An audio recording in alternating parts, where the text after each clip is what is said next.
Among the many mitzvahs in the double portion of this week, Acharei-Kedoshim, we have that famous mitzvah, V'ahavta l'reacha kamocha, love your fellow as yourself. As Rashi famously says, Amar Rabbi Akiva, Ze klal gadol b'Torah. This is a general rule in the Torah. The question is, why is it a rule in the Torah? It should be, this is the rule of life.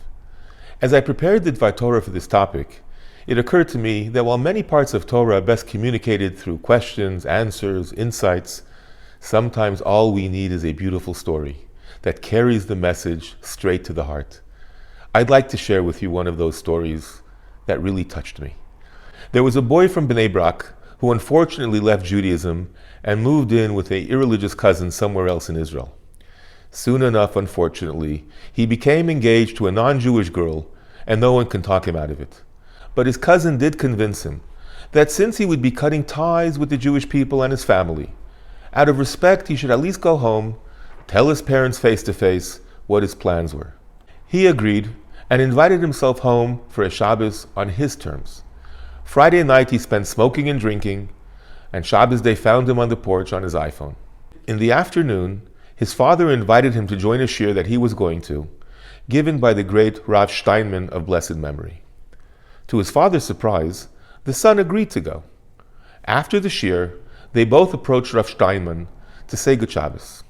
The father informed the Rav that unfortunately his son is not Shomer Shabbos.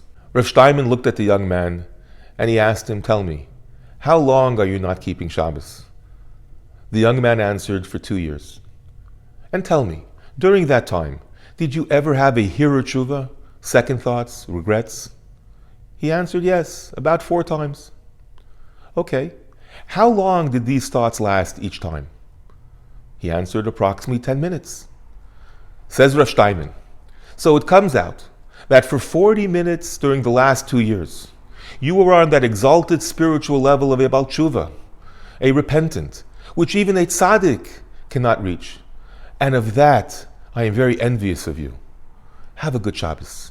Rav Steinman's warm words and the way they were said moved the young man very much, and they left him no peace. Eventually he broke off the engagement and made a complete turnaround. Today, Baruch Hashem, he is a complete Shomer Torah mitzvahs. This is a beautiful story in and of itself. But here's the clincher. Recently this young man was asked, "What made you go to Rav Steinman's shiur in the first place?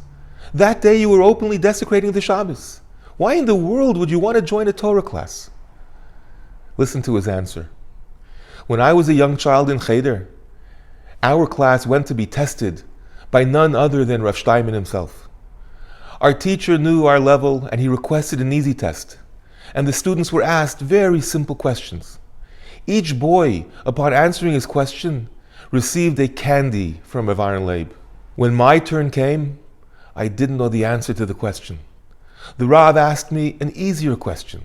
Again, I didn't know. So he asked me a third question, which I still didn't know. When the test was over, everyone had a candy besides me. As my classmates were respectfully filing out, Rav Steinman motioned for me to come over and he said as follows: In Judaism, in Torah, we reward for effort, not results.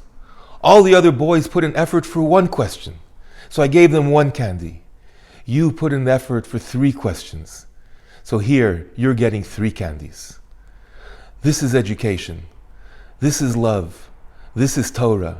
This is Avas Yisrael. Wishing you and yours a Shabbat Shalom u'Mevorach.